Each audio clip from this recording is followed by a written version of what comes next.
Ìbá ìyá mi ò sọ̀rọ̀ gbà. Àdìlágbà ni máa bọ̀. Ọba fi Yorùbá àbàbà lájẹrẹ gbọ́. Ẹ̀jẹ̀ kó ọ̀nà mi. Àánú ọ̀sẹ̀ ló já lọ́wọ́ bójú o. Àánú ewé ìyá sàkà lánú. Mojú máa pẹ́ láńdá wá. Ẹ káàárọ̀, ẹ káàsán, ẹ kú ìyálẹ̀ta. Mo kí gbogbo ọmọ Yorùbá káàkiri gbogbo àgbáńlá ayé o. Ẹ kújọ́ méjì, ẹ kújọ́ mẹ́ta o. Á dára fún wa, kò ní dàálẹ̀ mọ́ wa lọ́wọ́. Orúkọ mi ni Lukman ọmọ Ayédáre bàbá ọgbọ́n, ọmọ ọ̀dọ̀ àgbà. Ẹyẹ òǹbẹ̀ ìwúlò rẹ̀. Ẹ wo àwòrán yìí dáadáa, ẹ tuntun wò dáadáa, kì í ṣe àdán o. Òǹbẹ̀ ní bẹkú, òǹbẹ̀ ní bàrùn. Ọlọ́run ò abẹ̀ ọ́, aburú má jẹ́ wọnú ayé wa o. Ẹyẹ yìí jẹ́ ẹyẹ kan tó kéré púpọ̀, yìí máa bá yàn gbélé pọ̀ nù.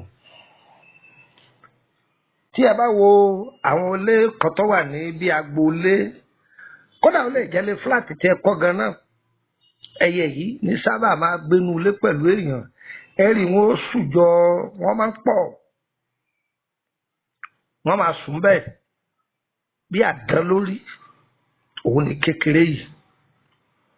Ọ̀nà tí àwọn ọ̀jọ̀gbọ́n lò sí ó pọ̀, ó pọ̀. Nínú ọgbọ́n méjì mẹ́ta táwọn àgbàlagbà kọ́ wa, àníkáyọ̀ǹda díẹ̀ ń bẹ.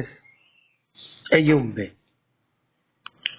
tí àwọn ajunilọ́ bá ń dàyàn láàmú púpọ̀ jù, pé bí àwọn ẹlẹ́yẹ tí wọ́n bá ń dàyàn láàmú, bá wọ́n ń ba iṣẹ́ jẹ́ mọ́yàn lọ́wọ́, èèyàn ń ṣòwò kò jèrè, àlákàlà, gbogbo nǹkan sàárè rúdurùdu. Èèyàn wà láwùjọ, wọ́n níyàn lára, èèyàn wà láwùjọ, ayé ń tàdédé kórìíra ẹni láì nídìí. Àbí tọ́ bá ti tuwó jọ tọ́ lọ́fẹ̀ẹ́ fi ṣe nǹkan, owó yìí ń túká. Gbìyànjú kó ṣe iṣẹ́ ìṣọwọ́. Ẹyẹ òǹbẹ̀. Ẹ lọ mú ẹyẹ yìí, ẹ tọ́jú ẹ̀.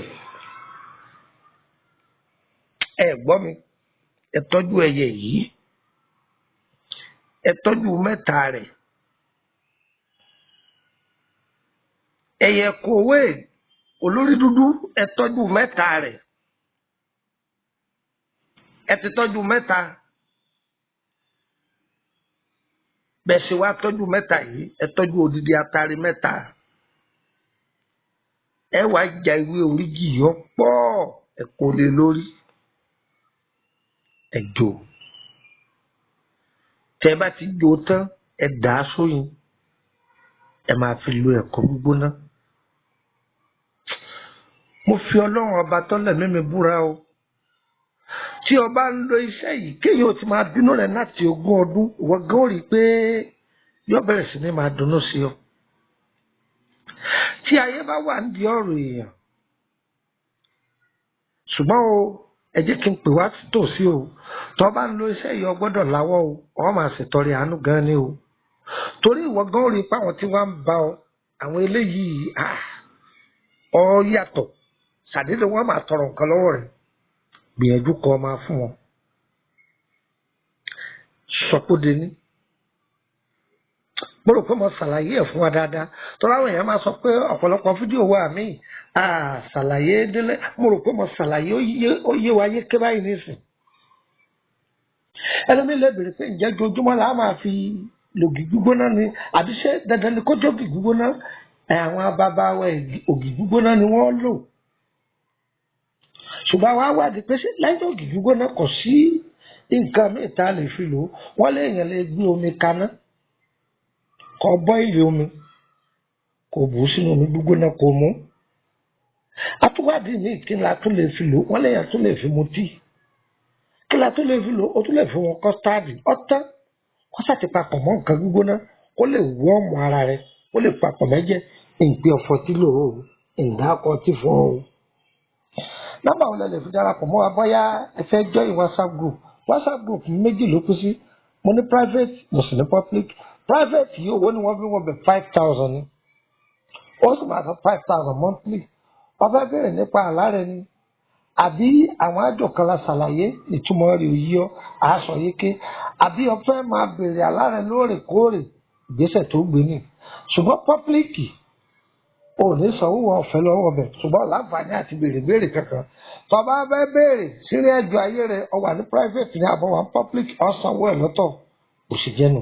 Ṣẹ́ni nọ́mbà tí mo kọ́kọ́ fẹ́ fílẹ̀ yìí nọ́mbà tí ń kọ́kọ́ fílẹ̀ yìí òun ní hotline ni.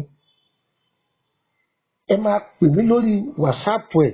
Àwọn fídíò tí mo ti ṣe kọjá láwọn bí ọdún 7 sẹ́yìn ìmẹ̀lá ń dákọ̀ pé ẹ má fi WhatsApp láyé tí mo ṣe live video lórí Facebook orí rédíò kankan. Àwọn tòbí òní lélẹ́yìí o. Mo ẹ̀sẹ̀ fẹ́ bẹ̀rẹ̀ live video ní ìpadà ní o. Tẹ́ máa rí mi tá máa ríra wa.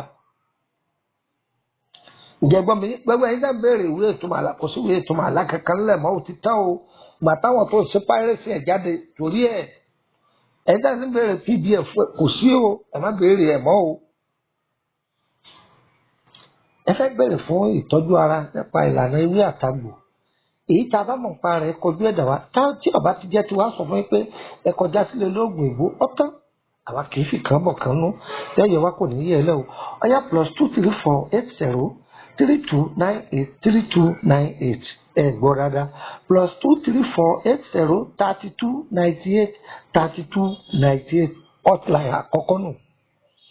Jẹ́ fún ọ nìkan sí +23481 33 155 111 ẹ gbọ́ dáadáa +23481 33 155 111 hotline òun náà.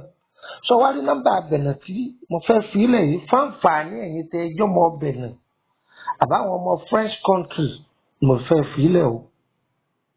Tàbí bóyá bí n bá sí Nàìjíríà tẹ bá fẹ́ pè mí ní dàrẹ́tì tẹ lè pè sórí ẹ̀ ní fi nọ́mbà abẹ̀nà ẹ̀yọ̀ kan ní fi ilẹ̀ mbẹ́. Nọ́mbà ti kódì fún wa ẹ̀ rí tàbá ti ẹ̀dí ti lórí prógámù ẹ̀ bá mbẹ́ tàbá ti ẹ̀dí ti ẹ̀sán ẹ̀ bá mbẹ́. Nọ́mbà abẹ̀nà +229 54 65 1928 +229 54 65 1928. Adara fún wa o. Ètò ilé ìdánwò rẹ má dé mọ́wọ́ ìwọ náà máa pín ó lè jẹ́ àǹfààní fún ilé tó kù. Mi ò fi iṣẹ́ yìí lẹ̀ fún torí kẹwàá ṣiṣẹ́ lọ́wọ́ ni o. Ẹ sẹ́ndì ẹ̀ káyé ó lò ó kárọ̀ ọdẹ kálukú lábàlábà dẹ̀yìn ẹ ṣàdúrà fún wa. Kò jù bẹ́ẹ̀ tani ká bá ní bàbá ọgbọ́n ọmọ ọ̀dọ̀ àgbà lóhun tẹ́ ẹ bá ti gbọ́ lùkúmọ̀ náà ẹ dáre kì í ṣe ní o. Adara fún wa ire o ire kàbèjì nílé wa o.